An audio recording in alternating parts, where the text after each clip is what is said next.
안녕하세요. 결혼한 지 올해로 4년 된 30대 후반의 여성입니다. 제 나이도 있고 해서 혼자가 된다는 게 무척이나 두려웠는데 결국 이혼하는 쪽으로 마음을 굳혔어요. 그리고 지금 이렇게 마지막으로 머릿속을 정리하는 마음으로 글을 쓰게 되었네요. 호의를 베풀면 호구로 본다는 말은 정말이지. 누가 처음 했는지는 몰라도 진짜 딱인 말인 것 같아요. 딱 저랑 저희 시부모님 얘기거든요. 남편하고는 사회생활을 하면서 알게 된 사이예요. 하지만 나이 차이도 많이 났고 그렇다 할 공통 분야도 없다 보니 가까워질 계기랄 게 딱히 없었죠. 그런데 어째서인지 언젠가부터 남편은 뭐하냐 보고 싶다 해가며 저에게 연락을 해왔고 급기야 한 날은 절 좋아한다고 고백을 하더라고요. 너무 어이가 없었어요.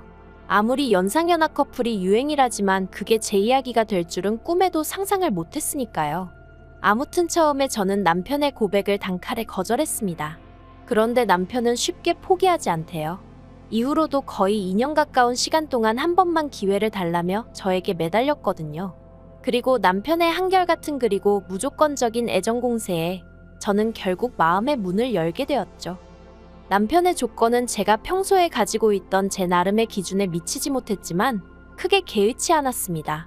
참고로 저희 남편에 대해서 이야기를 좀 해보자면 사업을 실패하신 시부모님 밑에서 자란 시부모님 눈에만 잘난 평범한 직장인 정도로 말할 수 있겠네요. 반면에 저는 제 입으로 이렇게 표현하기가 껄끄럽긴 하지만 그래도 꽤나 사는 집의 외동딸이었죠. 친정부모님은 두 분 다 강단에 서시는 분들이셨고 대대로 물려받으신 재산도 있으셨거든요. 그리고 그 재산의 일부를 저에게 일찍이 물려주신 덕분에 제 앞으로는 월세가 나오는 원룸도 몇 개 있었고 이와는 별개로 저도 남편처럼 직장을 다니고 있었으니 어떻게 들릴지 모르겠지만 제가 남편보다 나이가 많다는 점을 제외하고는 제가 남편에게 부족한 점은 없었다고 생각해요. 하지만 시댁에서는 제 나이를 흠잡아 결혼을 반대하셨고 친정에서는 반대까지는 아니었지만 그래도 시댁 형편이 어려우면 분명히 제가 스트레스를 받는 순간이 올 거라며 걱정 정도는 하시는 눈치셨어요.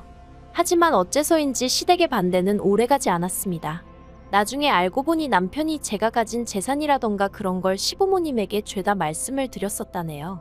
그러자 시부모님도 못 이긴 척 저희 결혼을 허락해 주셨던 거고요. 만약 이 사실을 결혼 전에 알았다면 시부모님의 검은 속내가 역겨워서라도 오히려 제가 이 결혼 안 하겠다 했을지도 모르는데 남편이 이런 이야기는 쏙 빼놓고 마치 자기가 시부모님을 간절히 설득하여 상황이 달라진 것 마냥 저에게 생쇼를 해댔으니 그때를 생각하면 남편이란 인간이 괘씸할 뿐이에요. 아무튼 어찌저찌 허락은 받아서 결혼 준비를 시작했는데 앞서 언급한 대로 시댁은 사업 실패로 가세가 무척이나 기울어져 있다 보니 결혼을 하는 데 있어서 어떠한 도움도 기대할 수 없는 상황이었습니다. 그래도 그나마 남편이 모아둔 돈이 좀 있었기에 그걸로 가정가구 등을 채우긴 했지만 기본적으로는 제가 가진 아파트, 제가 가진 차, 소위 굵직굵직한 건 전부 다 제가 가진 걸로 시작했어요. 그래도 정말이지 시부모님한테 서운한 티 한번 내본 적 없었습니다. 그냥 없으니 그러셨겠지 하고 말았죠. 친정부모님도 말씀하시길 있는데 안 해주시는 것도 아니고 없어서 못 해주는 사람들 마음은 오죽하겠느냐며 저더러 그걸 탓하면 안 된다 하셨으니까요. 그리고 막상 결혼하고 살아보니 시부모님이 나쁘신 분들은 아니셨어요. 특히 어머님께선 제가 그간 들어왔던 시어머니의 모습과는 많이 달랐죠. 저한테 이래라 저래라 시키시는 것 일절 없으셨고 제가 작은 선물이라도 하나 해드리면 얼마나 좋아해 주셨는지 몰라요. 명절에도 시댁뿐만 아니라 친척집까지 돌아다녀야 하긴 했지만 그래도 저한테 일은 시키지 않으셨어요. 물론 그렇다고 저도 가만히 있던 건 아닙니다. 자발적으로 요리도 하고 설거지도 하고 어머님이 워낙 뭘 시키시지 않으셨으니 오히려 저도 눈치껏 싹싹하게 움직이게 되더라고요. 저는요 정말이지 솔직히 이 정도 고부관계면 어디 가서 말하기 남부끄럽지 않은 사이라고 생각했네요. 하지만 저 혼자만의 착각이었을까요? 시작은 아버님의 유일한 수입원이 끊어지면서였어요. 아버님은 이전에 작은 공장을 운영하시다가 보증을 잘못 써시는 바람에 순식간에 빚더미에 올라앉으셨고 이후로 개인 파산을 하신 뒤 그나마 운 좋게 지인의 사무실에서 잡무를 봐주시고 계셨어요. 그런데 그 지인분도 나이가 있으셔서 올해 초 사무실 문을 닫았고 그렇게 아버님도 졸지에 일자리를 잃으셨죠. 아버님은 그 일로 크게 충격을 받으신 듯했고 더는 뭘 해야 할지 도통 모르겠다며 저희 남편에게 하소연을 하셨던 모양입니다. 부자지간이라고 해도 아버님도 얼마나 갑갑하셨으면 아들을 붙들고 그런 이야기를 하셨을까 싶어요. 아무튼 그런 이야기가 오갔다는 걸 알게 된 지 며칠이 지났을 무렵 남편이 저에게 부탁이 있다더니 하는 말이 저희 친정아버지한테 말씀드려서 친정아버지가 가지고 계신 건물의 관리 일을 아버님께 맡기면 안 되겠냐는 거예요. 솔직히 좀 당황스러웠지만 일단은 알겠다고 한번 여쭤보겠다고 했습니다. 하지만 너무 기대는 하지 말라고 했어요. 제가 알기로는 이미 건물마다 관리해 주시는 분들이 계시기도 했고 다들 저희 가족과 오랜 인연이라서 한 분이라도 스스로 관두시지 않는 한 친정아버지 성격에 내보내시진 못하실 게 분명했으니까요. 하지만 결론부터 이야기하자면 다행히 친정아버지 건물 중 한 곳의 관리인분이 와이프 되시는 분과 귀농을 하기로 했다는 소식을 전해온 참이었고 그래서 아버님께 관리직 일을 맡길 수 있게 되었습니다. 그래서 남편에게 될 것 같다고 이야기를 하니 정말 기뻐하더라고요. 아버님도 남편에게 연락을 받으신 건지 저에게 몇 번이나 전화해 고맙다 하시면서 이제 좀 숨통이 트이는 기분이라셨죠. 그런데 어머님께선 저희 세 사람과는 의견이 다르셨던 모양입니다. 저는 정말이지 어머님의 그런 모습은 처음 봤어요. 아버님께서 제 덕에 너무 기분이 좋으시다며 당신이 밥 한 끼 사시겠다고 한 번 시댁에 오라셨습니다. 사실 남편과 결혼한 이후로 아버님이든 어머님이든 시부모님한테 밥을 얻어먹어 본 건 채 5번이 되지 않았어요. 한 달에 한두 번은 꼭 보는 사이였다는 걸 감안하면 얼마나 적은 횟수인지 짐작이 가시겠지요. 아무튼 그래서 남편이랑 가벼운 발걸음으로 시댁을 찾았는데 시댁 현관의 초인종을 누르자 어머님께서 나와 문을 열어주셨거든요. 그런데 어머님 표정이 정말 찬바람이 쌩쌩 분다는 게 이런 건가 싶은 게 비교적 둔한 성격의 남편도 대번에 어머님께 무슨 일 있냐고 여쭤볼 정도였으니까요. 게다가 집 안으로 들어서니 어째서인지 아버님 또한 어머님 눈치를 보느라 바쁘신 게 분명히 무슨 일이 있구나 싶대요. 하지만 저는 어쨌든 며느리니까 며느리의 임무라고 해야 하나? 아무튼 이 분위기를 어떻게든 살려봐야지 싶어서 원래 그런 성격이 아님에도 불구하고 너스레를 떨었어요. 두 분 다 왜 이렇게 힘이 없으시냐? 좋은 날인데 우리 나가서 맛있는 거 먹자. 아버님 저 너무 배고프다 뭐 사주실 거냐? 그러자 그때 어머님께서 네가 뭘 얼마나 대단한 일을 했다고 그러냐면서 저에게 핀잔을 딱 주시는 게 도대체 뭐지 싶은 거예요. 하지만 그렇다고 제가 어머님께 바로 짜증을 내기도 그래서 제가 혹시 뭐 실수한 거 있냐 있으면 말씀해달라 고치겠다 했습니다. 그랬더니 어머님께서 하시는 말씀이 그래 너 말 잘했다 하시더니 저더러 어떻게 그럴 수가 있냐며 소리를 지르셨어요. 어떻게 아버님더러 니네 아버지 건물에서 경비나 서라고 할 수 있냐면서 말이죠. 그리고는 내가 그동안 너한테 어떻게 했는데 너는 겨우 우리를 그 정도 취급밖에 안 하냐 하시면서 정말이지 뭐라고 할 말이 없더라고요. 그래서 제가 어머님께 그렇게 불편하게 생각하실 줄은 정말 몰랐다고 죄송하다고 사과를 드렸습니다. 저는 남편이 먼저 말을 꺼냈고 아버님도 좋아하셨기에 잘 됐다고만 생각했는데 어머님 입장에선 그게 그렇게 느껴지셨다니 정말 죄송하다고 다 없던 일로 할 테니 노여움 푸시라 했죠. 그리고 그날 저녁 결국 저녁을 얻어먹긴커녕 어머님 마음 달래드린다고 동네에서 제일 비싼 고깃집 가서 소갈비 사드리고 그러고 왔어요. 그런데 이튿날 아버님한테 전화가 왔는데 하시는 말씀이 어머님한테는 비밀로 하고 그냥 저희 친정아버지 건물에서 당신이 관리 일을 하면 안 되겠냐는 거예요. 제 입장이 정말 난처했습니다. 괜히 아버님 부탁을 들어드렸다가 어머님이 알게 되시면 그땐 저뿐만 아니라 저희 친정부모님까지 싫은 소리 듣게 되실 게 뻔할 뻔자였고 그렇다고 아버님 부탁을 거절하자니 앞으로 그럼 아버님과 불편해질 것 같은데 당연히 그 또한 제 입장에선 피하고 싶은 상황이었으니까요. 하지만 고민 끝에 저는 아버님께 그렇게는 안 될 것 같다고 했어요. 아버님도 어머님 반응을 보셔서 아시지 않으시냐? 저 어머님한테 또 혼나기 싫다. 아버님이 제 입장 좀 봐달라고 사정을 했죠. 그랬더니 아버님도 서운하신 기색이 역력하시긴 했지만 알겠다 하시더라고요. 그리고 일이 그렇게 마무리가 되었다고 생각했는데 그 일이 있고 한 달쯤 지났을 무렵이었어요. 어머님이 저희 부부한테 할 이야기가 있다며 시댁에 오라 하셨고 저희는 영문도 모른 채 시댁에 내려갔습니다. 그리고 지난번과 마찬가지로 초인종을 누르니 어머님이 현관을 열어주셨는데 어째서인지 또 찬바람이 쌩쌩 불더라고요. 그리고 그 모습을 본 남편이 한숨을 푹 내쉬면서 오늘은 또 무슨 일이냐 하니까 일단 들어와서 이야기하자며 확 돌아서시는데 진짜 무슨 도살장에 끌려가는 소라도 된 기분이었네요. 어머님, 아버님 그리고 남편과 저 네 사람이 모여 앉자 어머님께서 이내 말문을 여셨습니다.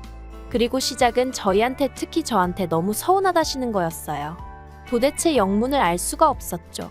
순간 내가 무슨 기념일 같은 걸 까먹었나 그런 생각도 들고, 하지만 도무지 도통 떠오르는 게 없어 어머님께 그냥 말씀해 주시라고 제가 고치겠다 했습니다.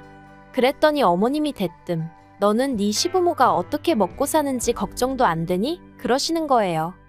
솔직히 말하면 걱정되었죠. 걱정이 되니까 친정아버지께 관리 일도 말씀드려봤던 거고 제 나름대로 신경을 써드렸던 거 아니겠어요. 그런데 어머님이 싫다고 하셨잖아요. 그런데 이제 와서 왜 걱정을 안 하냐고 짜증을 내시니 기가 막혀서 뭐라고 말씀을 드려야 하나 싶대요. 그래서 제가 아무 말도 안 했어요. 제가 안 하면 남편이라도 뭐라고 한마디 하겠지 싶어서. 그런데 남편도 아무 말도 안 하고 있으니까 어머님이 약이 오르셨던 건지 갑자기 눈물을 보이시며 저더러 너 그러는 거 아니랍니다. 내가 말은 안 했지만 너 맨날 네 부모랑 호텔 레스토랑만 다니면서 밥 먹는 거 안다고. 그런데 너 우리하고는 생전 그런데 가본 적 있냐? 너 지난번에 네 부모하고 유럽 여행 갔다 왔지 않냐? 그래놓고 우리하고는 제주도 갔다 오지 않았냐? 솔직히 소름 끼쳤어요. 겉으로는 매번 괜찮다 괜찮다 하셔놓고 속으론 하나씩 전부 다 비교하고 계셨다는 거잖아요. 게다가 말이 나왔으니 말이지만 친정부모님과 좋은 식당에 다닌 건 사실이에요. 하지만 비용을 전부 친정부모님이 내셨으니 두 분 취향에 맞춰서 움직인 것뿐입니다. 여행도 마찬가지예요. 모든 경비를 친정부모님이 부담해 주셨고 저희는 기념품하고 시부모님 선물 살 때만 돈 썼어요. 참고로 유럽 여행에서 돌아올 때 어머님 명품백 사다 드렸고요. 그런데도 어머님이 계속해서 가족여행 다녀와서 좋았냐 어쨌냐 하도 눈치를 주셔서 그래서 어머님 아버님 모시고 제주도라도 다녀오게 된 거예요. 그리고 이때 저희 시부모님 당연하다는 듯 저희 주머니만 바라보고 계셨는걸요. 그런데 그걸 그렇게 비교를 하고 계셨다니 어이가 없었습니다. 하지만 가타부타 일일이 설명을 하기도 뭐하고 하고 싶지도 않아서 그냥 듣고만 있었어요. 그런데 저희 어머님은 하고 싶으신 말씀이 많으셨던 모양입니다. 그쯤에서 끝내시지 않고 덧붙이시기를 시부모도 부모라면서 앞으로 당신들 생활비로 달에 200만 원씩 보내래요.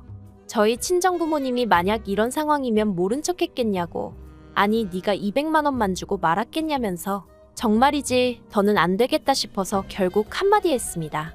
어머님 말씀대로 시부모도 부모인데 어째서 시부모님은 저희를 챙겨주시기는커녕 저희한테 받으실 궁리만 하시느냐고. 저희 친정부모님은 가진 거 하나라도 더 주지 못해서 안달이신데 어쩌면 이렇게 다르냐 했죠.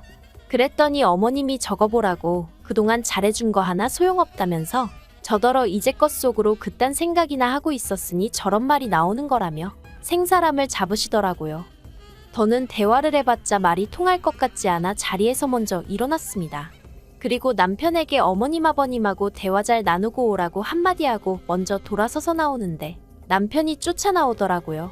그리고는 이렇게 가면 어떡하냐면서 얘기를 좀 하자더니 한다는 말이 솔직히 자기도 어머님이 심하신 거 안돼요. 도가 지나치셨고 자기가 대신해서 사과하겠다고요. 그런데 저는 며느리라 모르겠지만 자기는 아들이라서 그런가 자기 부모님 입장이 이해가 안 가는 건 아니랍니다. 저더러 생각해보라면서 저희 부모님은 삐까뻔쩍하게 해놓고 사시는데 어머님 아버님은 그렇지 못하니 얼마나 자존심이 상하셨겠냐고 황당하더라고요. 어머님 아버님이 왜 당신들 스스로를 저희 친정부모님과 비교를 하시는 건지도 모르겠고 설령 비교하시고 속상하셨다고 한들 그게 저나 저희 친정부모님의 잘못도 아닌데 왜 저에게 화를 내시는 건지도 이해가 안 됐으니까요. 그런데 남편은 계속해서 그러니까 그냥 불쌍한 사람들이다 생각하고 한 달에 200씩 드리잡니다. 원룸 3개 월세 합치면 그 정도 되지 않냐면서 그 돈은 제가 힘들게 노력해서 버는 돈도 아니니 괜찮지 않냐고. 우리는 그거 없어도 살잖아 하는데 어이가 없었죠.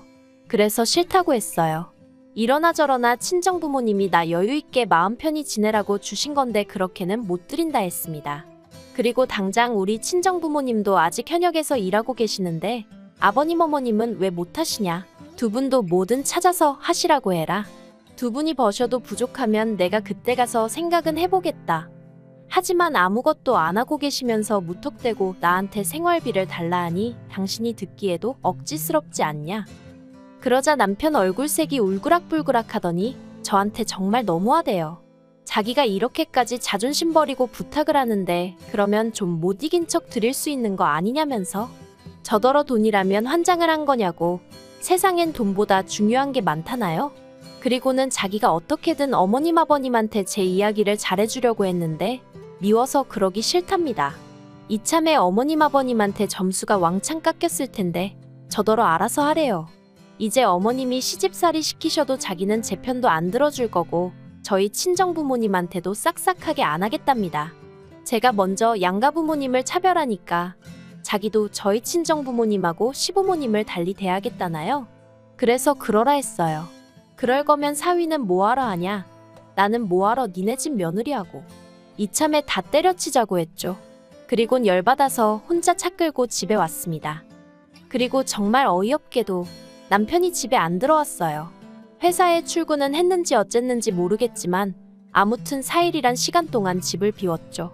남편은 제가 전화라도 해서 어르고 달랠 줄 알았던 모양인데 저는 그럴 생각이 조금도 없었습니다. 어찌나 생각할수록 괘씸하던지 남편에게 이혼하자 했고 어머님 아버님께도 마음에 드는 새며느리 보시라 저는 이 며느리 자리 내려놓겠다 문자를 보내놓은 상황이에요. 남편은 어디 한번 해보자고 답장이 왔는데 제가 부양 의무를 져버렸으니 이혼의 귀책 사유가 저한테 있다나요? 어이가 없어서 그래 정말 해볼 테면 해보자고 했습니다.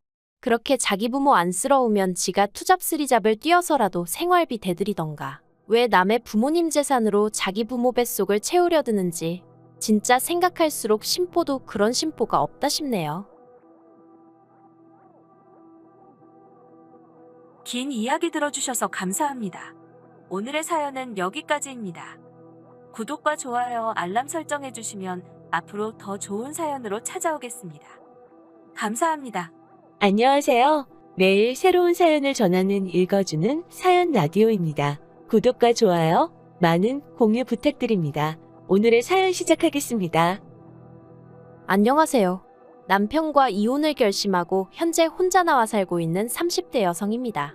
의지할 친정이 없어서 어디다 말도 못하고 소가리만 하다가 너무 갑갑해서 여길 다 찾아왔네요. 남편하고 처음 만나게 된 건 지인의 결혼식에서였어요. 친한 지인은 아니었지만 그렇다고 안 갈 수는 없는 결혼식이라 참석하게 되었는데 남편 말로는 거기서 저를 보고 한눈에 반했답니다. 참고로 남편은 신랑 쪽 하객이었어요. 그래서 신혼여행에 다녀온 지인 부부가 저에게 남편을 소개해 주었고 이것도 원래는 갑자기 자기네 결혼식에 와줘서 고맙다며 감사 표시를 하겠다고 하도 나오라고 해대서 나가게 된 자리였거든요. 그런데 알고 보니 그냥 소개팅을 해주겠다 하면 제 성격에 안 나올 것 같으니까 그런 자리를 만들었던 거라고 하더라고요. 그리고 그렇게 만나게 된 남편은 처음부터 저에게 무척이나 적극적으로 다가왔고 저도 그런 남편의 태도가 싫지는 않았어요. 그래서 못 이기는 척 저도 그런 남편에게 조금은 끌려다녔던 게 사실이고요. 하지만 그때만 하더라도 제가 남편과 결혼까지 하게 될 줄은 몰랐습니다.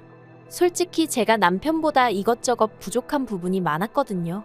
외모나 성품이야 워낙에 주관적인 것들이니 따질게 못 되지만 학벌이라던가 가정 형편이라던가 그런 건 제가 남편한테 비교할 수준이 못 되었죠. 저는 친정부모님이 사이가 좋지 않으셨고 그래서 두 분이 일찍이 이혼을 하셨기에 이후로 친정어머니와 단둘이 살았어요. 그런데 제가 고2가 되던 해 친정어머니가 좋은 분이 생겼다며 알려오셨고 그때 저는 친정어머니를 축하드리는 마음도 있었지만 앞으로 어떻게 살아야 할지 앞날이 깜깜한 기분이었습니다. 친정어머니와 재혼하기로 하셨다는 분이 대학 등록금도 내주겠다 하셨지만 왠지 제가 그 돈을 받아 대학을 가면 제가 친정어머니의 약점이 될 수도 있겠다는 생각에 그런 신세는 지고 싶지 않았고요.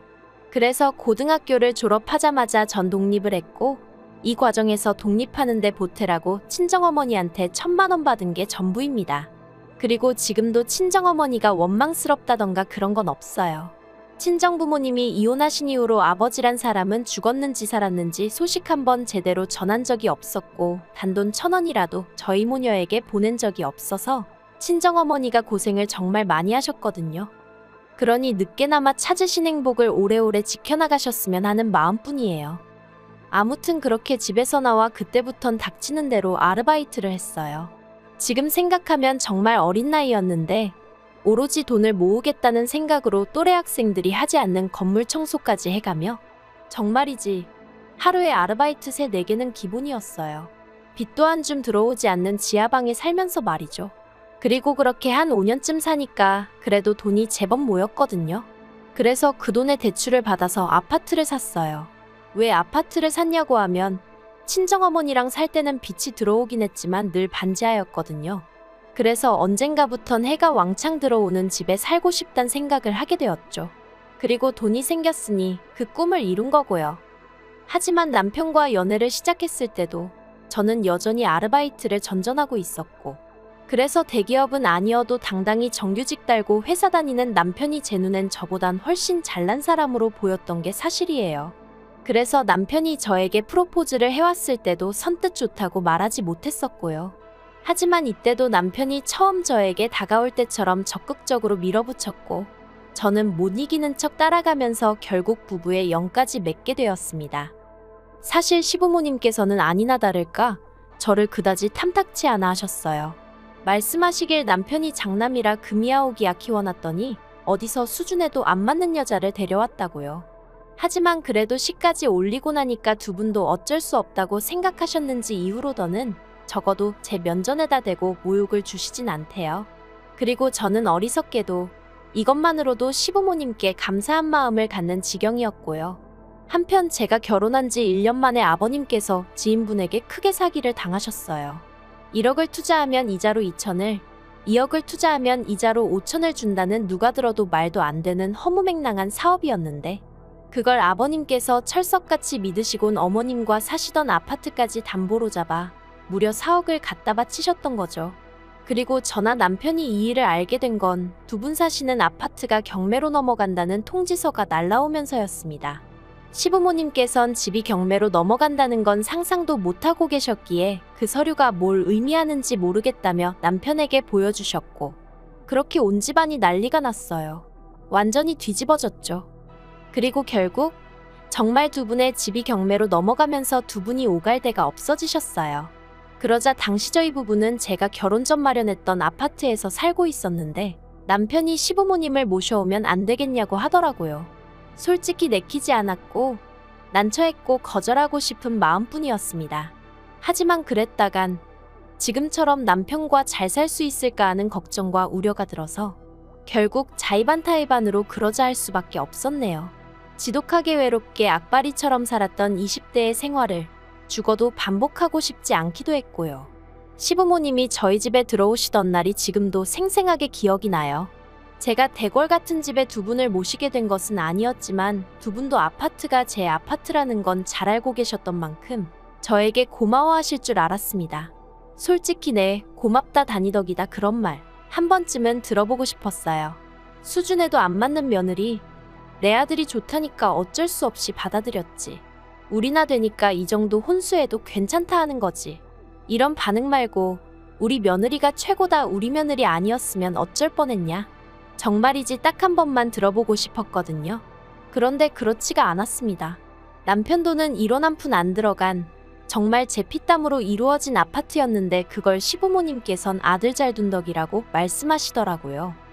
그래도 어쨌든 실컷조건 합가는 시작되었고 이후로 저는 제 사업으로 눈코 뜰 새 없이 바쁜 하루하루를 보내고 있었습니다. 사실 시부모님 사정이 이렇게 될 줄 모르고 저는 저대로 결혼하고 얼마 지나지 않아서부터 사업 계획을 세웠고 약 1년 만에 사업을 시작했는데 하필이면 그때 앞서 말씀드린 사건이 터진 거거든요.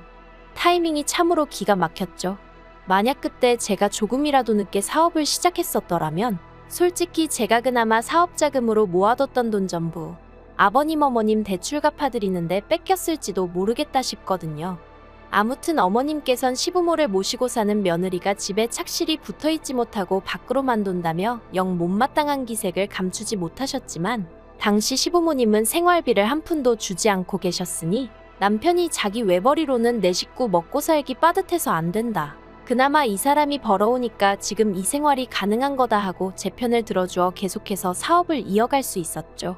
그리고 더 까놓고 말하자면 집에 가봤자 저를 기다리고 있는 건 산더미처럼 쌓여있는 집안일과 시부모님의 잔소리 폭탄이 전부였으니 제 집이 제 집같이 편하질 않았고 그래서 점점 더 많은 시간을 사업에 쏟게 되었습니다. 그런데 그렇게 시부모님과 합가를 한 지 1년 좀 지났을까. 정말 기가 막히고 코가 막히는 소리를 어머님이 하시더라고요. 남편에게는 아래로 2살 어린 시동생이 있는데 착실하고 진득하니 직장 생활을 하던 남편과 달리 소위 한탕주의라고 하나요? 맨날 한다는 말이 사람이 몸으로 돈을 벌면 안 되고 머리를 써야 한다면서 그렇게 사업을 한답시고 이것저것 찍접대기 바빴는데 지금 이렇게 글을 적다 문득 든 생각이 어쩌면 아버님을 닮아서 그런가 싶기도 하네요. 남편 말로는 아버님도 늘 소위 대박을 쫓으며 인생 역전을 꿈꾸셨다 들었거든요. 아무튼 그런 시동생은 저희가 결혼하고 넉 달 만에 식을 올렸는데 사실 이것도 사연이 있어요. 원래 한 집에서 1년에 자식 둘을 결혼시키는 일은 흔치 않다 들었습니다. 그런데 시동생의 경우 저희가 식을 올린 직후였을 거예요. 그 당시 사귀던 여자친구, 그러니까 지금은 제 동서죠. 동서가 임신을 했다고 하더라고요. 그리고 동서네 집안에선 어차피 결혼을 전제로 사귀던 거 아니냐? 배불러 오기 전에 식을 올려줘야 할 거 아니냐며 나왔고, 그런데 나중에 듣기론 시동생은 결혼까지 생각하고 만났던 사이는 아니었답니다. 아무튼 그래서 번갯불에 콩거 먹듯이 식을 올렸어요. 제가 앞에서 말을 안 했는데 제가 남편과 결혼하던 당시 남편은 자기가 모은 돈 5천만 원만 가지고 저랑 결혼했어요. 시댁에서 해준 건 하나도 없었습니다. 며느리 조건이 마음에 안 드는데 드리려니 속상해서 못 해주겠다 뭐 그게 이유였죠. 그리고 시동생이 결혼할 때도 이건 마찬가지였습니다. 시부모님이 말씀하시길 막말로 배불러 오는 여자가 급하지 우리 쪽이 급할 게 뭐가 있냐. 여자가 평소에 행실을 어떻게 하고 다니면 결혼도 하기 전에 애부터 갔냐며. 아니 애는 동서 혼자 만들었나요? 아무튼 어머님은 시동생의 결혼에 있어서 당신이 철저히 갑이라고 생각하고 계셨고 그래서 또 당신 성에 차지 않는 며느리를 드리는 것만으로도 스트레스라며 그쪽에도 땡전 한 푼 도와주지 않으셨어요.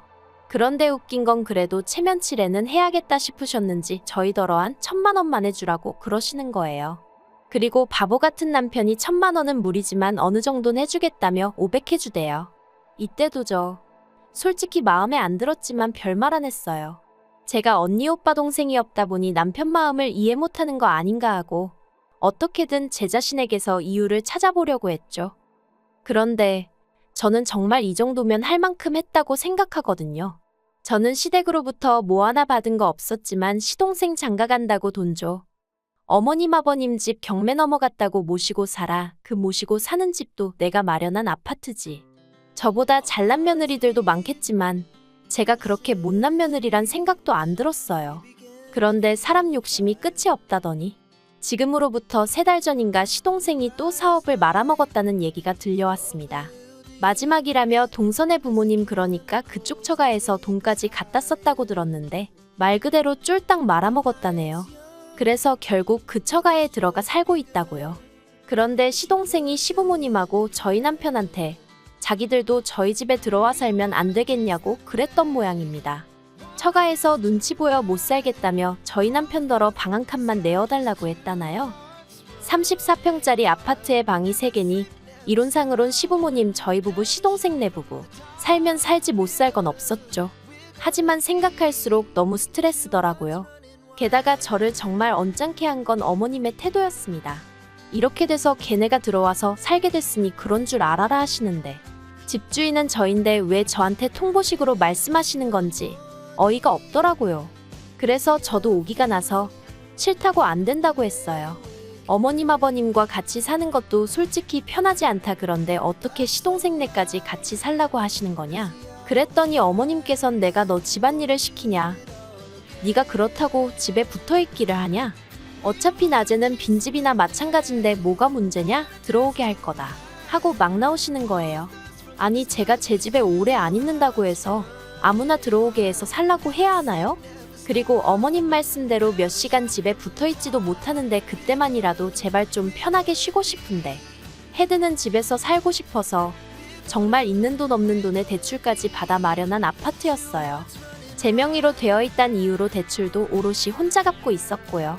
그런데 정작 저는 어머님 아버님이 들어와서 살기 시작하신 이후로 집으로 들어오는 햇살 한번 마음껏 만끽해보지 못했는데 이젠 시동생까지 같이 살라니 어림도 없었죠. 게다가 생각해보니까 시동생 내는 애도 있잖아요. 도저히 안 되겠단 생각뿐이었습니다. 그런데 어머님께선 당신이 시조카라도 봐줘야 걔들도 일을 할 거 아니냐며 상황인 만큼 무조건 들어오게 할 거라고. 나중엔 못 참겠으면 저더러 집에서 나가라는 말씀까지 하시더군요. 절이 싫으면 중이 떠나야지 어쩌겠냐고요. 그래서 제가 어머님께 여긴 절이 아니고 아파트고 제 명의로 되어 있으니 제 아파트가 싫으시면 얹혀 사는 사람이 나가야 하지 않겠냐고 받아쳤네요. 그러자 이번엔 어머님께서 며느리가 돼서는 시부모를 쫓아낸다며 그걸로 남편에게 울고불고 노여워하셨고 그나마 믿었던 남편마저 저더러 원래 이렇지 않았지 않냐며 정말 마지막이라고 어쨌든 자기한텐 하나뿐인 동생인데 제가 한 번만 품어주면 안 되겠냐대요. 게다가 동서까지 저에게 전화를 해서는 아들이 이렇게 능력이 없으면 시댁에서 어느 정도는 도와줘야 하는 거 아니냐고 저한테 하소연을 하는데 아니 제가 시동생을 낳은 것도 아니고 저도 엄연히 동서하고 같은 처지였잖아요. 정말 온 가족이 저 하나 나쁜 X로 몰아가는데 환장할 노릇이었죠. 그래서 결국 저는 결단을 내릴 수밖에 없었습니다. 그리고 그 결단이란 것은 아파트를 부동산에 내놓는 것이었어요. 막말로 집을 팔아버리면 저도 그렇지만 다들 나가야지 별 수 있겠나 싶었거든요. 그래서 부동산에 집을 내놓은 그날 시부모님께 집 내놨다고 말씀드렸더니 저희 어머님은 김칫국부터 드셨습니다. 드디어 정신을 차렸냐며 그래. 이참에 집도 좀 넓혀가자 시동생 내는 애가 있어서 나도 좀 걱정이었다. 정말 끝까지 여러 가지 의미로 사람을 실망시키지 않으시는구나 싶대요. 그런데 남편은 그래도 같이 한 시간이 있어서인지 뭔가 꺼림직했나 봐요. 왜 집을 내놨냐고 계속해서 집요하게 물어왔으니까요. 제가 시동생네랑 같이 살기 싫어서라고 딱 잘라 말했습니다. 그랬더니 시부모님 얼굴이 벌겋게 달아올라서는 저더러 못 되쳐먹었다고. 게다가 남편까지 저더러 너 왜 이렇게 이기적이냐 변했냐 하는데 정말 정내미가 뚝 떨어진다는 게 이런 건가 싶었습니다. 그래서 제가 내가 뭐가 이기적이냐고 나는 뭐 맨날 소처럼 일만 하고 나 싫다는 어머님한테 바보처럼 내내하고 웃는 낯장만 해야 되냐고 소리를 질렀어요. 사실 그런 식으로 말하려던 건 아닌데 저도 가슴에 응어리가 있었는지 말이 그렇게 나간 거죠. 그리고는 이제 진짜 모르겠다 싶은 생각에 왜들 이렇게 염치가 없냐고 화를 냈습니다. 며느리 집인 거 뻔히 알면서도 고맙다 소리 한 번을 안 하시더니 이젠 뭐 시동생네까지 데리고 살라는 게 말이나 되냐고. 그냥 이 꼴 저 꼴 다 보기 싫으니 어머님 아버님도 나가시라고요. 그리고 솔직히 수치스러워서 말도 하기 싫지만 남편이 순간 제 뺨을 딱 때렸습니다. 얼떨떨하고 화끈화끈하고. 그래서 그냥 그대로 차키랑 지갑만 챙겨서 병원으로 밟았네요. 진단서 끊고 경찰에 신고하고 솔직히 저도 같이 속된 말로 들이받을 수도 있었겠지만 그 와중에 이혼할 때 한 대 맞은 게 저한테 유리하게 적용되지 않을까 하는 생각이 번뜩 들었거든요. 그래서 맞붙지 않고 병원하고 경찰서부터 갔죠. 바로 이튿날이 됐을 때는 저는 비록 원하던 가격은 아니었지만 하루라도 이 지옥에서 빨리 탈출하겠다는 생각으로 집을 팔아버렸어요. 그리고는 집 나간 며느리가 집안로 기어들어왔다며 비웃는 시부모님 면전에 집 팔았으니 언제까지 비우라고 알렸더니 어머님은 급기야 울대요. 수준도 안 맞는 며느리가 들어와서 자기가 거리에 나앉게 생겼다며 아버님이 똥된장 분간 못하고 사기당한 건 기억을 못하나 싶어서 한마디 해주려다 이러쿵저러쿵 말 길어지는 게 싫어서 예 하고 말았어요. 체면치레하기 좋아하고 뭣도 없으면서 자기들 평판은 어지간히 신경 쓰는 사람들이라 아마 안 나가고 버티고 그런 건 못할 거예요. 그리고 저는 지금 사업장 근처에 오피스텔을 얻어서 나와 있어요. 집에 있는 짐이라곤 남편이 결혼할 때 돈 5천으로 해온 가정가구들이 전부니 그거 다 이고지고 나가라고 하죠 뭐. 그리고 변호사 말이 이혼 소송에도 저한테 유리하다고 결국 마음 급한 건 남편일 테니 저더러 너무 걱정하지 말라더라고요. 20대처럼 외로워질까봐 썩은 동아줄인 거 알면서도 어떻게든 붙들고 있어 보려던 건데 그 동아줄 잡고 불안하게 사느니 저 혼자 마음 편히 사는 게 훨씬 낫겠다는 생각이에요.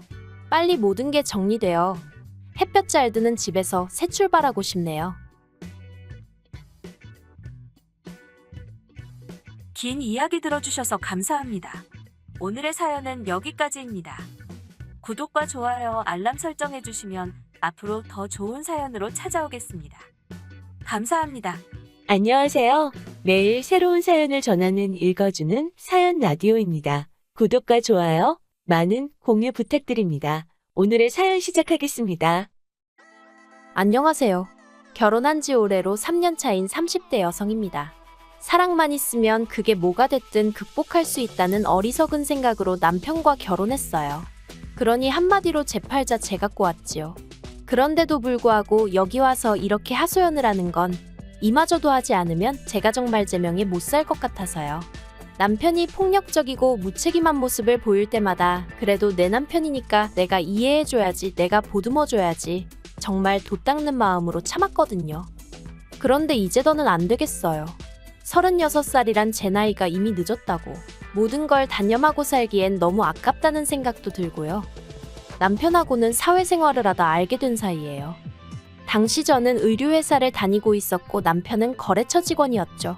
처음엔 회사 일로 연락을 주고받았는데 그 횟수가 빈번해지다가 몇 번 만나면서 사적인 얘기도 조금씩 나누게 되고 그게 계기가 되어서 알게 된 지 2년 만에 정식으로 연애를 시작했네요. 비록 사내 커플은 아니었지만 그래도 뒤에서 이런저런 말 나오는 게 싫어서 사람들한테는 알리지 않고 있다가 본격적으로 결혼 준비를 시작하면서 그동안 남편과 연애 중이었단 소식을 전했어요. 사실 제 연애 소식이 뭐라고 그렇게 쉬쉬했나 하는 사람들도 있었겠지만 거기엔 제 나름대로 이유가 있었습니다. 저희 친정부모님은 제가 중학생 때 이혼을 하셨거든요. 이런 말이 어떻게 들릴지 모르겠지만 솔직히 부모님의 이혼 소식을 들었을 때 별로 그다지 놀라진 않았어요. 워낙에 어려서부터 두 분 사이에 다툼이 잦았기에 평생 같이 사실 것 같진 않았거든요. 아무튼 그래도 뭐 외도를 했다거나 그런 건 아니었기에 비교적 원만하게 헤어지셨답니다. 저는 친정어머니를 따라갔고요. 하지만 원만하게 헤어지셨다고 해도 이혼이 저에게 미친 영향은 꽤나 컸습니다. 일단 저희 부모님은 같이 장사를 하셨다 보니 동네에 같이 아는 분들이 참으로 많으셨어요. 그렇다 보니 사람들끼리 이러쿵저러쿵 걱정이 되니까 그러는 거라곤 했지만 그래도 별의별 소리가 다 나오더라고요. 그래서 그때 저도 결심했죠. 누구를 만나고 헤어지는 건 정말 조심해야 되는 일이라고요. 사람들한테 괜히 말할 필요도 없고. 그래서 남편과 연애를 시작했을 때도 남들이 알게 될까봐 조심조심했던 거예요. 아무튼 그렇게 주변 사람들에게 알리고 양쪽 부모님들을 만나서 인사도 드렸습니다. 그런데 시댁이 가난한 건 알고 있었어요. 연애할 때도 남편이 자기가 어려서부터 얼마나 어렵게 자랐는지, 지금도 어머님 아버님이 돈 때문에 고생을 얼마나 하시는지 그런 이야기를 종종 했었거든요. 그리고 아니나 다를까 정말 손가락 빨고 살 만큼 가난한 건 아니었지만 그래도 반전세에 거주하시면서 노후 준비도 하나도 되어 있지 않았어요. 그런데 이런 조건을 알면서도 왜 결혼을 했냐면 저라고 조건이 얼마나 나은 건 아니었거든요. 시댁에서는 저희 부모님이 이혼 후 따로따로 사시는 걸 제 흠이라고 여기셨고 저 또한 나름대로 그게 제 컴플렉스였으니 저는 이혼한 부모 밑에서 자랐으니까 시부모님의 가난 정도는 이해해야 할 것만 같았어요. 그리고 한편으론 사이가 좋지 않으셨던 친정부모님에 반해 시부모님은 그런 와중에도 사이는 무척 좋으셨거든요. 그래서 그런 부모님 밑에서 자란 남편이라면 배우잣감으로 딱이란 생각도 들었고요. 물론 지금은 너무 후회합니다. 사람 성격이란 게 1, 2년 연애했다고 다 알 수 있는 건 결코 아니었어요. 생각해보면 저희 친정부모님도 그 당시에 흔치 않게 연애 결혼을 하셨는데 그럼에도 불구하고 같이 사는 내내 그렇게 싸우고 결국 성격 차이로 이혼을 하셨잖아요. 그런데 전 무슨 자신감으로 남편 성격이 어떻다 저떻다 판단을 내리고 결혼까지 결심했던 건지. 여담이지만 저희 친정부모님은 이혼 후 각자의 삶을 살고 계세요. 그리고 두 분 다 여전히 저에게 잘해주시죠. 하지만 아무래도 다 같이 한 집에 사는 건 아니다 보니 언젠가부터 친정어머니나 아버지께 저에 관한 이야기들을 시시콜콜 말하기가 어려웠어요. 그래서 결혼 전에도 이렇다 저렇다 상의 같은 걸 하기가 힘들었고요. 아무튼 그래서 제 나름대로 제 조건도 완벽치 않으니 가난한 시댁 정도는 제가 안고 가야 할 문제라고 생각을 하고 그렇게 결혼을 결심하게 되었네요. 그런데 제가 정말 생각이 짧았습니다. 가난한 시댁도 문제였고 남편은 결혼 후 제가 전혀 예상하지 못한 모습을 보여주기 시작했거든요. 그건 바로 술이었어요. 연애하는 동안에도 둘이 가끔 술을 마신 적은 있어요. 하지만 대부분은 저녁 식사를 하면서 가볍게 맥주 한두 캔을 마시는 정도였고 술이 약했던 저에 반해 남편은 그렇지 않다 보니 저는 남편에게 주사가 있다고는 꿈에도 상상하지 못했습니다. 언젠가 한번 고등학교 친구들을 만난다고 나갔다가 필름이 끊겨서 들어온 적이 있긴 했었는데 그냥 어느 다른 남자들처럼 어쩌다 정말 진탕 마시고 그렇게 되었나 보다고만 생각했었고요. 그런데 결혼하고 나니까 술만 먹고 나면 저에게 시비를 겁니다. 현관에 들어설 때부터 소리를 지르면서 들어오고 밤새도록 저한테 야 해대는데 그게 너무 듣기 싫고 공포스럽기까지 했어요. 대답을 해주면 얘기가 어디로 튈지 모르니까 눈 딱 감고 자는 척도 해봤는데 그러면 또 대답을 안 한다고 자기를 무시하는 거냐며 별의별 욕을 다 해댔죠. 그리고는 집안에 작은 기물들을 던지기도 했고요. 하지만 작은 기물이라고 해도 거실 바닥이고 안방 바닥에 널브러진 휴지곽이며 리모컨이며 깨진 화분 같은 걸 보고 있으면 그저 눈물만 주룩주룩 흐르더라니까요. 그런데 정작 당사자는 자기는 정말 아무 기억도 없다면서 평소처럼 여보 하고 나와서는 사과도 한 번 한 적이 없습니다. 기억이 안 나는데 자기가 한 건지 정말 모르겠는데 어떻게 사과를 하냐면서 자기가 지금 사과를 하면 그건 진심 없는 가짜 사과라고 그거라도 받고 싶은 거면 하겠다 하면서 빈정거리기나 할 뿐이었죠.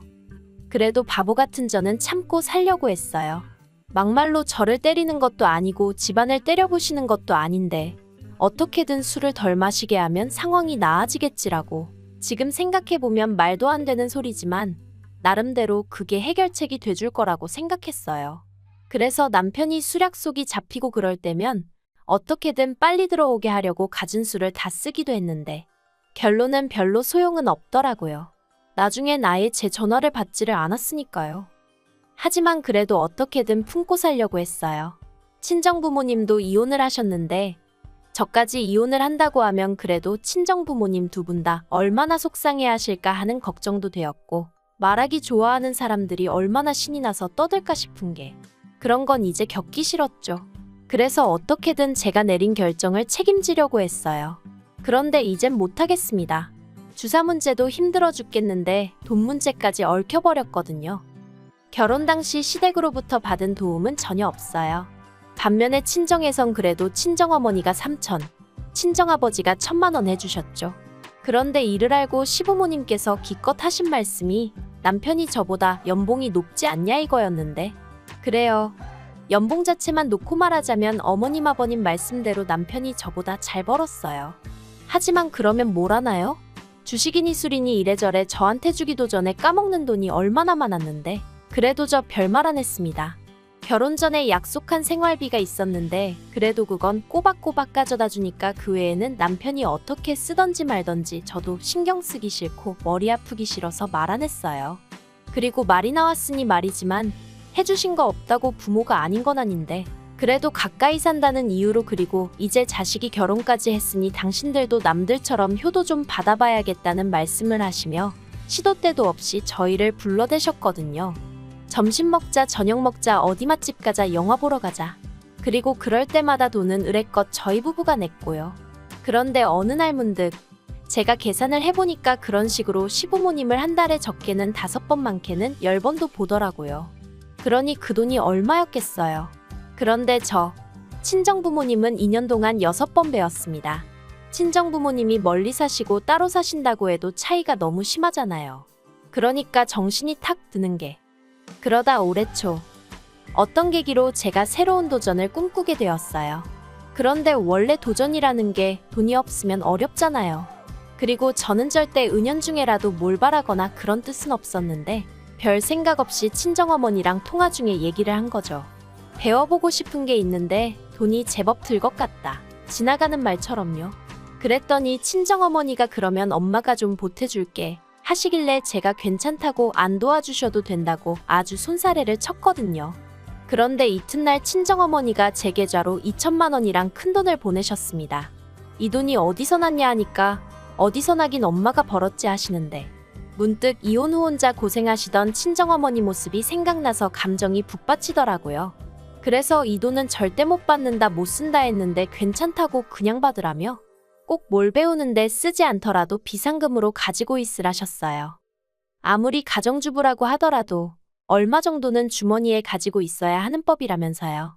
그래서 제가 이거 안 줘도 나 돈 있어 하는데도 원래 엄마 마음이란 게 그렇지가 않다면서 그래서 더는 거절 안 하고 제가 갖고 있기로 한 거죠.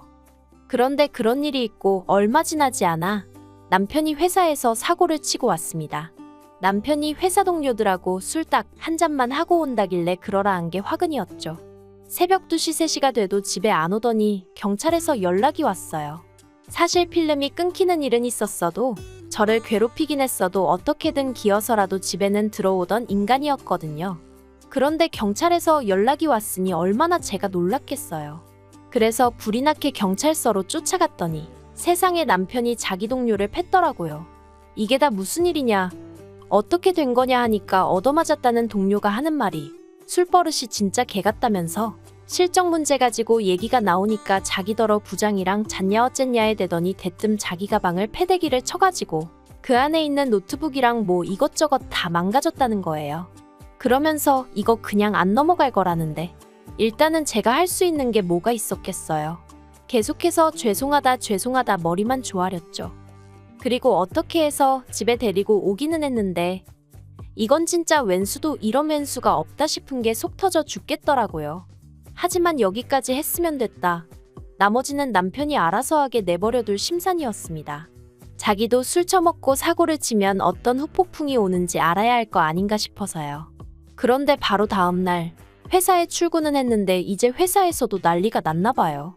그 맞았다는 동료가 저희 남편이 부장이랑 잤냐 어쨌냐 그랬다는 소리까지 다 얘기를 해서는 그 부장도 명예훼손으로 고소하겠다고 뒤집어지고 그러자 회사에선 남편더러 합의해라.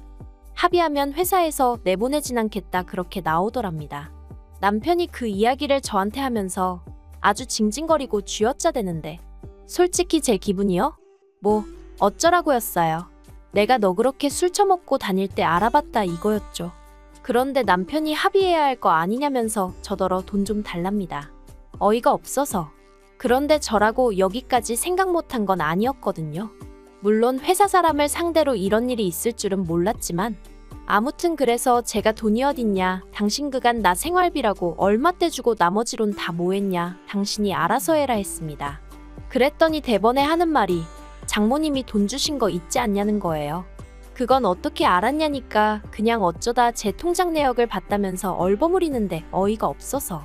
그래서 그건 나 필요한데 쓰시라고 주신 거지. 당신 사고 친 거 수습하라고 주신 돈 아니라고 그러니 꿈도 꾸지 말라고 했어요. 그리고는 제가 시부모님께 바로 전화를 걸어 지금 남편이 술 먹고 사고를 쳐서 한 1,000만 원 정도 필요하다고 하는데 어떻게 좀 도와주실 수 있냐 물었습니다. 그랬더니 수화기 너머로 깊은 한숨이 전해져 오더니 알겠다고 하시더라고요. 아무튼 그래서 그렇게 시부모님한테 1,000만 원 받아서 우여곡절 끝에 남편이 합의는 했는데 그 과정에서 내내 남편이 한다는 말이 자기 부모님은 돈이 없는데 이 돈이 어디서 난 건지 모르겠다. 형편도 어려운 분들이 자기 때문에 이 돈을 마련하시느라 고생하셨을 걸 생각하니 눈물이 난다. 말만 들으면 효자도 세상에 그런 효자가 없구나 싶을 정도였죠. 어이가 없었어요. 친정어머니가 주신 돈은 별거 아니라는 듯 빌려 쓰려고 들더니 아주 시부모님 돈은 벌벌 떠는 게. 그런데 제가 정말 이 인간 안 되겠구나. 이혼해야겠구나 생각하게 된 결정적인 이유는 따로 있었습니다. 알고 보니까 시부모님이 소위 사채를 쓰신 거였어요. 너무 황당해서 제가 시부모님께 도대체 무슨 생각으로 사채를 쓰셨냐니까 아들이 죽겠다는데 생각은 무슨 생각을 했겠냐며. 그런데 당신들은 사채이자가 그렇게 비싼 줄 몰랐다고 어떡하면 좋으냐고 앓는 소리 죽는 소리를 해오셨거든요. 그러자 남편이 이게 다 저 때문이지 않냐면서 가지고 있는 돈으로 빌려주면 좋았을 걸 그거 몇 푼이나 된다고 유세를 부려서 자기 부모님 사채까지 쓰게 만드느냐고 저한테 쌍욕을 퍼붓더라니까요. 어이가 없었죠. 애시당초 남편이 술 먹고 깽판만 치지 않았으면 이런 일이 안 생겼을 걸 거기까진 따지지도 않고 돈 들고 있으면서도 안 빌려주는 제 탓이라고 우겨대는 꼬락서니가. 그래서 제가 남편더러 그걸 말이라고 하냐, 이게 다 누구 때문인지 정말 몰라서 이러냐고 따지니까 아무튼 사채빚은 저더러 갚으랍니다. 됐다고 제가 화를 냈어요. 말도 말 같은 소리를 해야지 상대를 해줄 거 아니냐고. 그랬더니 남편이 그러면 저희 친정부모님께 전화를 할 거래요. 딸만 자식이고 사위는 자식도 아니냐고. 사위인 자기한테도 돈 좀 해달라고 할 거라나요? 제가 그러기만 해보라고 가만 안 둘 거라고 했습니다. 하지만 남편이란 작자가 아주 눈이 돌아가기라도 했던 건지 기어이 제 친정에 전화를 했더라고요. 다행히 친정어머니께선 어느 정도 돌아가는 상황을 알고 계셨기에 또 술 먹고 이런 소리를 하는 거냐 화를 내시곤 그대로 다시 저희 시부모님한테 전화드리고 난리도 그런 난리가 없었네요. 그래도 다행히 저희 시부모님도 이번 일을 통해서 남편의 주사가 생각보다 심한 문제라는 걸 인지하셨기에 저와 친정부모님께 유감의 뜻을 전해오긴 하셨습니다만 결국 그 염치라는 것도 핏줄의 흐르기라도 아는 건지 어찌됐건 일단 급한 불은 꺼야 하지 않겠냐며 어머님께서 저희 친정어머니더러 돈 좀 빌려달라고 하셨다는 겁니다. 갚는 것도 되는 대로 조금씩 돌아가시기 전엔 다 갚을 거라고 하시면서요. 저희 친정어머니 말씀이 정말 기도 안 차시더래요. 사돈만 아니었으면 정말 뭐라고 한마디 하고 싶으셨답니다. 아무튼 이런 난리통을 단 며칠 만에 겪었으니 제가 남편한테 정이 얼마나 떨어졌겠어요. 그래서 남편한테 이 꼴쩍 꼴다 보기 싫고 친정어머니께도 죄송하고 이번에 그냥 어떻게 넘어간다고 해도 또 이런 일이 없으란 법이 있냐? 안 될 것 같다 헤어지자 했습니다. 솔직히 이제 와서 말이지만 남편과 살면서 여러 가지로 실망을 했기에 이후로 제가 임신하는 게 걱정스러워 잠자리에 좀 소극적이었어요. 그 일로 남편과도 여러 번 아닌 게 아니라 다투기도 했었고요. 근데 정말이지 그러길 잘했다는 생각만 들더라니까요. 남편도 제가 이렇게 피도 눈물도 없는 인간인지 몰랐다며 그래야자 이혼하고 나오는데 기도 안 차서 자기 사고 친 거 메꾸느라 진 빚을 안 갚아준다고 피도 눈물도 없다니 정말 황당하죠. 친정어머니께선 아니다 싶을 땐 결단을 내려야 한다며 저더러 이혼하라고 하셨어요. 당신이 이혼을 하셨다 보니 행여나 쉽게 말한다 소리가 나올까봐 그간 몇 번이나 이혼하라 소리가 목구멍 끝까지 올라왔는데 참으셨었다며 이젠 정말 해야겠다고 이혼 그거 별거 아니라며 저더러 제 능력으로 벌어먹고 살 수 있는데 뭐가 걱정이냐, 그리고 엄마도 있으니 기죽지 마라. 그 말이 어찌나 힘이 되던지 괜히 눈물까지 나더라니까요. 그래서 어제 남편하고 이혼 서류 접수했고요. 이제 시간만 흐르면 되는 상황입니다. 부디 한 달 동안 남편이 정신을 차린다던가 그래서 이혼만큼은 하기 싫어진다던가 그런 불상사는 없었으면 좋겠어요. 어머님 아버님께선 벌써 당신 아들이 어디 가서 저만한 며느리는 두 번은 못 데려올 거란 깨달음을 얻기라도 하셨는지 저한테 눈물로 호소를 하고 계시지만 어머님의 염치 없고 뻔뻔하신 태도도 제가 이혼을 결심하는데 한몫했거든요. 그러니 뭐 어머님의 눈물을 봐도 전 아무런 느낌이 없었어요. 아무튼 제가 제 팔짝 꼬았기에 제가 스스로 풀어봐야죠. 누굴 탓하겠어요. 그저 두 번의 같은 실수는 하지 않도록 조심하며 지낼래요. 긴 이야기 들어주셔서 감사합니다. 오늘의 사연은 여기까지입니다. 구독과 좋아요, 알람 설정해주시면 앞으로 더 좋은 사연으로 찾아오겠습니다. 감사합니다.